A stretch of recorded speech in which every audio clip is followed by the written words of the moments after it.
বৰ্তমানৰ যি ৰাজনৈতিক প্ৰেক্ষাপট এটা কথা চৰ্চা চলিছে যে বহু বয়োজ্যেষ্ঠ লোকে বৰ্তমানৰ ৰাজনীতিত খামুচি ধৰি আছে বা প্ৰতিদ্বন্দ্বিতা আগবঢ়াই আছে। তাৰ বিপৰীতে কিন্তু 2-4গৰাকী নৱপ্ৰজন্মৰ প্ৰতিনিধিও ওলাই আহিছে, মানে সমাজৰ হকে কাম কৰিবলৈ, জনতাৰ হকে কাম কৰিবলৈ তেওঁলোক জনপ্ৰতিনিধি হ'বলৈ বিচাৰিছে। এই গোটেইটো বিষয় আপুনি মুখ্য সম্পাদকৰ দৃষ্টিভংগীৰে কিদৰে চায়? প্ৰথম কথা হৈছে তোমাৰ ৰাজনীতিত আমি এতিয়া কি দেখোঁ যে একেজন মানুহে তোমাৰ বছৰৰ পিছত বছৰ এটা অঞ্চলৰ MLA হৈ থাকে। তোমাৰ হয়, তাৰ দুটা দিশ আছে। কিছুমান মানুহে বছৰৰ পিছত বছৰ MLA হৈ থাকে বা MP হৈ থাকে আৰু তেওঁলোকে সঁচাকৈ ৰাইজৰ হৈ কাম কৰে, সেইটো এটা ভাল কথা। কিন্তু আমি লগতে এইটোও দেখিছোঁ, আৰু বিশেষকৈ এতিয়া যোৱা সময়ছোৱাত আমি কি দেখিছোঁ?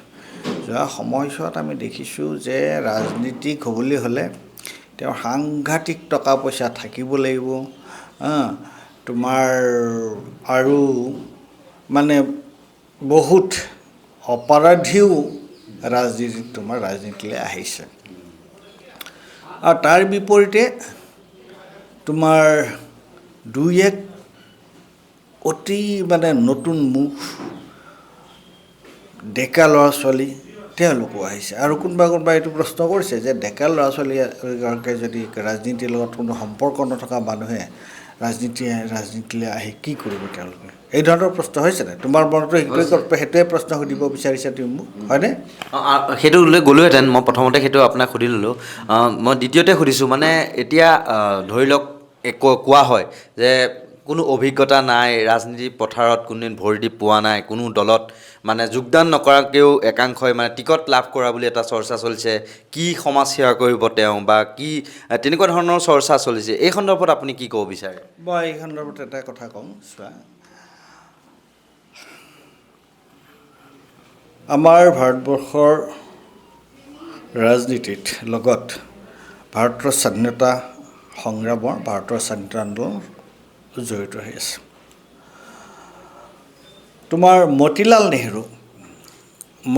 নেহৰু আছিল তোমাৰ এজন পাব্লিক ফিগাৰ। মতিলাল নেহৰুৰ ল'ৰা জৱাহৰলাল নেহৰু, তেওঁ তোমাৰ স্বাধীনতা আন্দোলনত বৰ সক্ৰিয় ভূমিকা লৈছিল, আৰু তেওঁ এজন তোমাৰ পাব্লিক ফিগাৰ আছিল, ৰাজহুৱা, এটা সকলোৱে জনা এজন ৰাজহুৱা ব্যক্তি আছিল। তাৰপিছত জৱাহৰলাল নেহৰুৰ কন্যা ইন্দিৰা গান্ধীও কিন্তু সৰুৰে পৰা তেওঁ মহাত্মা গান্ধীক লগ পাইছিলে, তেওঁ স্বাধীনতা আন্দোলনৰ লগত সম্পৰ্ক আছিলে। আনন্দ ভৱন য'ত তেওঁলোকৰ এলাহাবাদৰ, তাত গোটেই পৰিমণ্ডলটোৱে বেলেগ ধৰণৰ আছিল। গতিকে তেওঁ এজন পাব্লিক পাৰ্চন আছিলে, ৰাজহুৱা ব্যক্তি। তেওঁ তোমাৰ তেওঁৰ ৰাজহুৱা কাম কাজৰ লগত জড়িত হৈ আছিলে, স্বাধীনতা আন্দোলনৰ লগত জড়িত হৈছিলে। তাৰপিছত গান্ধী পৰিয়ালৰ আমি কাক পালোঁ? ইন্দিৰা গান্ধীৰ পিছত আহিলে ৰাহুল গান্ধী। ইন্দিৰা গান্ধীৰ হঠাৎ মৃত্যু হ'ল, ৰাজীৱ গান্ধী। ইন্দিৰা গান্ধীৰ মৃত্যু হ'ল, আৰু ইন্দিৰা গান্ধীৰ মৃত্যু হোৱাৰ পিছত তাৰ আগতে ৰাজীৱ গান্ধীৰ কিন্তু ৰাজনীতিৰ লগত কোনো সম্পৰ্ক নাছিল। তেওঁ এজন পাইলট আছিলে, আৰু তেওঁৰ ৱাইফ ছোনিয়া গান্ধী, তেওঁলোক দুয়ে সম্পূৰ্ণৰূপে মানে প্ৰাইভেট পাৰ্চন। ৰাজহুৱা জীৱনৰ লগত বা ৰাজহুৱা কাম কাজৰ লগত তেওঁলোকৰ তেনেকুৱা সম্পৰ্ক নাই। কিন্তু কি হ'ল, যেতিয়া ইন্দিৰা গান্ধীৰ মৃত্যু হ'ল, কংগ্ৰেছ কৰ্মীসকলে বা কংগ্ৰেছে তেওঁক ৰাজনীতিলৈ আনিবলৈ চেষ্টা কৰিলে, আহিলে। তেওঁ অৱশ্যে MP ইন্দিৰা গান্ধী হৈ থাকোঁতে আছিলে। ৰাজীৱ গান্ধীয়ে কি কৰিলে? ৰাজীৱ গান্ধীয়ে কেইটামান অত্যন্ত গুৰুত্বপূৰ্ণ সিদ্ধান্ত লৈছিল। যিজন মানুহ কিন্তু ৰাজনীতিৰ পৰা অহা নাছিলে, ঘৰখন ৰাজনীতিৰ পৰা, কিন্তু তেওঁ নিজে ৰাজনীতি কৰা নাছিলে। তেওঁ কি কৰিলে? তেওঁৰ কাৰ্যকালত তেওঁ ডিচেন্ট্ৰেলাইজেশ্যন অফ পাৱাৰ, পঞ্চায়তী ৰাজ, সেই বস্তুটো প্ৰথমবাৰৰ কাৰণে খুব সক্ৰিয় কৰা সেই সন্দৰ্ভত গুৰুত্বপূৰ্ণ সিদ্ধান্ত ল'লে আৰু কি কৰিলে তেওঁ তোমাৰ আমি এতিয়া নৰেন্দ্ৰ মোদী ডাঙৰীয়াই যিটো ইনফৰমেশ্যন টেকন'লজিৰ কথা কয় ডিজিটেল ইণ্ডিয়াৰ কথা কয় তাৰ গুটিটো কোনে সিঁচিছিল সেইজন আছিল ৰাজীৱ গান্ধী চেম্প্ৰিটুডা তেওঁৰ সেয়া আছিল গোটেই তোমাৰ যিটো মডাৰ্ণ যিটো কমিউনিকেশ্যন ছিষ্টেম সেইটোক সম্পূৰ্ণ এটা নতুন ৰূপলৈ আনিছিল ৰাজীৱ গান্ধী যিজন মানুহৰ ৰাজনীতিৰ লগত কোনো আগতে সম্পৰ্ক নাছিল he was a private person গ'ল তাৰপিছত ইন্দিৰা গান্ধীৰ হত্যা কৰা হ'ল ৰাজীৱ গান্ধীক হত্যা কৰা হ'ল আৰু এই দুটা ঘটনাই সোনিয়া গান্ধীক ইমান তোমাৰ মানে এনেকুৱাকৈ ইমান ম্ৰিয়মান কৰি দিলে বা এনেকুৱাকৈ তেওঁ মানে চক খালে এই দুইটা ঘটনাৰ পৰা গতিকে তেওঁ ৰাজীৱ গান্ধীৰ মৃত্যুৰ 6 বছৰলৈকে তেওঁ কোনো আগতেও তেওঁৰ ৰাজনীতিৰ লগত কোনো সম্পৰ্ক নাছিল আৰু ৰাজীৱ গান্ধীৰ মৃত্যুৰ পিছত তেওঁ কংগ্ৰেছৰ ৰাজহুৱা কাম কাজৰ লগত তেওঁৰ কোনো সম্পৰ্ক নাছিল তেওঁ সম্পূৰ্ণ বিচ্ছিন্ন আছিল কাম কিন্তু তেওঁক তেতিয়া নৰসিংহ ৰাও প্ৰধানমন্ত্ৰী আছিল তেওঁ কংগ্ৰেছৰ নেতৃত্বই তেওঁক মানে বহুত প্ৰেছাৰাইজ কৰিলে আৰু লাহে লাহে সোনিয়া গান্ধী ৰাজনীতিলৈ আহিল আমি জানো যে ৰাজীৱ গান্ধীয়েও প্ৰথমতে ভালকৈ ভাষণে দিব পৰা নাছিল সোনিয়া গান্ধীয়েতো লিখি ভাষণ দিয়ে কিন্তু সেই সোনিয়া গান্ধীৰ নেতৃত্বত মনমোহন সিং দুবাৰলৈ প্ৰধানমন্ত্ৰী হ'ল আৰু ৰাজনীতিৰ ক নজনা মানুহ সোনিয়া গান্ধীয়ে কি কৰিলে তেওঁ কি গুৰুত্বপূৰ্ণ সিদ্ধান্ত ল'লে তেওঁ তোমাৰ যিবোৰ এক্টিভিষ্ট আছিল যিবোৰ তোমাৰ মানুহে বিভিন্ন ইছ্যুক লৈ আন্দোলন কৰি আছিল অৰুণা ৰয় আৰু এজন তেওঁ ডক্টৰ এজন আছিল তেওঁৰ নামটো এই মুহূৰ্তত মনলৈ অহা নাই সেইবোৰ মানুহক তেওঁলোকৰ যিটো প্লেনিং কমিশ্যনৰ সদস্য কৰিলে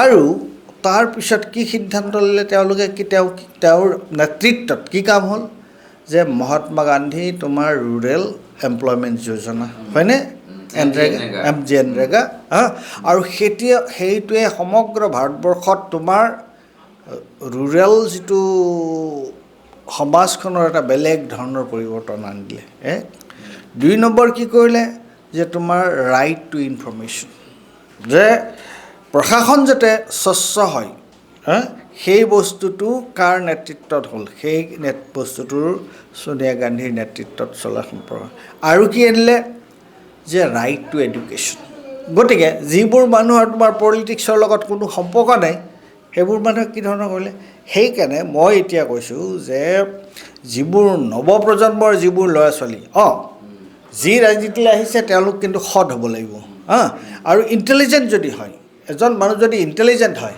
ইণ্টেলিজেণ্ট হ'লে তেওঁ আপুনি কথাটো শিকি যায় গম পাইছেনে গতিকে যদি মানুহ এটাই যাকে চকুৰ আগত দেখি থকা সমাজখনৰ পৰা তেওঁ বহুত কথা শিকি যায় গতিকে মানুহজন যদি ইণ্টেলিজেণ্ট হয় মানুহজন যদি তোমাৰ এটা নতুন দৃষ্টিভংগী লৈ এটা ফ্ৰেছ মাইণ্ড এটা হয় সেইটো ৰাজনীতিৰ কাৰণে প্ৰতিবন্ধকতা নহয় বৰং মই কৈছোঁ আকৌ যে বৰ্তমান ৰাজনীতি যি ধৰণে কলুষিত হৈ পৰিছে এই যিবোৰ পেছাদাৰী ৰাজনীতিক যিবিলাকে তোমাৰ সুবিধা বা টকা পইচা সেইবোৰ আমি দেখা পাই আছোঁ চকুৰ আগত গতিকে তাৰ পৰিৱৰ্তে এই ধৰণৰ ব্যক্তিয়ে এই ধৰণৰ ডেকা ল'ৰা ছোৱালী যদি ৰাজনীতিলৈ আহে তেওঁলোকে এটা নতুন ৰাজনৈতিক সংস্কৃতি এটাৰ জন্ম দিব পাৰিব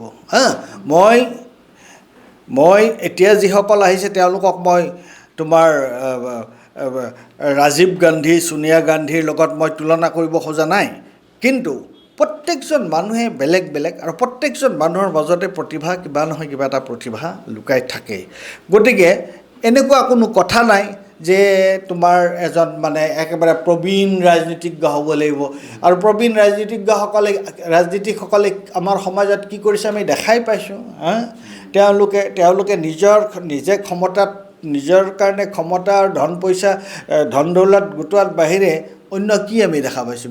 বেলেগতো সমাজত তাৰ কোনো পৰিৱৰ্তন বিচৰা নাই। গতিকে সমাজ চিন্তা আমি দেখা নাই, নতুন চিন্তা দেখা নাই, নতুন উদ্যম দেখা নাই। আৰু ভুল কৰি জুবিন গাৰ্গেও কিন্তু কৈ গৈছিল যে যুৱ প্ৰজন্মই দেশ ইচ্ছা কৰিলে মানে সলাই দিব পাৰে। এবছলিউটলি সেইটো পৃথিৱীত সকলোতে এই কথাটো যে তোমাৰ আৰু বেলেগ ট্ৰেকৰ পৰা অহা মানুহে তোমাৰ পৰিৱৰ্তন কৰিব পাৰে। আমি যদি দেখা পাওঁ যে তোমাৰ শিক্ষাৰ ক্ষেত্ৰতে হওক, অন্যান্য বিষয়তে হওক, যে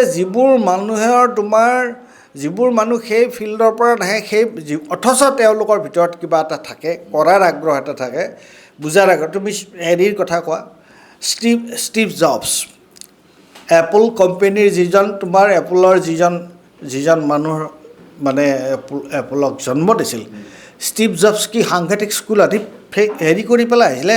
প্ৰথাগত শিক্ষা কিমান আছিলে তেওঁৰ? সেইটোতো নাছিলে নহয়, কিন্তু তাৰ মাজত এটা আগ্ৰহ এটা আছিল, আন্তৰিকতা এটা আছিল।